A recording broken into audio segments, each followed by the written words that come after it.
Hello, this presentation is a quick tutorial that outlines the procedures in the event of flooding or mold that affects your instrument inventory. Additional details may be found in the Instrument Inventory Policies and Procedures document found in this course or in the Inventory section of the BCPS Music Teachers Group. This slide and the next provide the process for reporting and recuperating losses caused by flooding.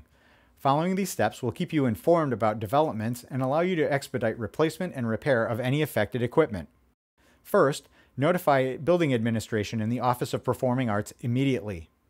Second, take photographs of the damaged instruments and their surroundings. Third, the administrator will inform the Office of Risk Management of the loss and collaborate to determine next steps. Fourth, upon approval from your building administrator, send the affected instruments to your designated repair vendor to obtain estimates for repairs and to determine whether some instruments are beyond repair and in need of replacement. Instruments that are personally owned should be handled separately. Fifth, submit these estimates to the building administrator and the Office of Performing Arts. Your building administrator will send these estimates, as well as others from the event, to the Office of Risk Management. Sixth, through the claims process, Facilities Management will provide funding for repairs and replacements. In many cases, the Office of Performing Arts will also be called in to assist in the process. If that is the case, be sure to actively and openly communicate with our office. A couple of important notes here. First, there is usually some lag time between when the event occurs and when you send your instruments for estimates.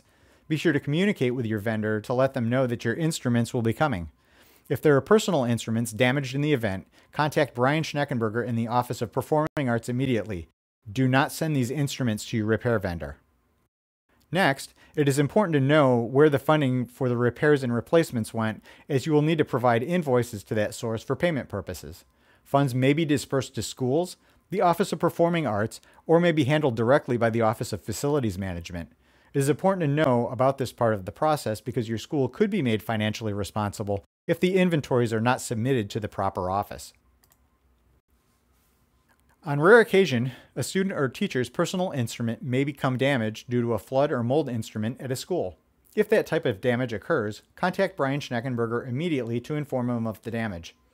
While a larger claim may be filed to cover school-owned instruments, supplies, and equipment, personal instrument damages due to flood or mold will be handled on a case-by-case basis and directly with the affected person. This slide includes some suggestions to mitigate damage to personal instruments due to flood or mold. First, assure that storage areas are secure and free of mold or moisture. Next, assure that instruments are stored securely and off floor surfaces. Finally, take instruments home during breaks. This was a brief overview of the process for dealing with instruments that have been damaged in a flood or by mold.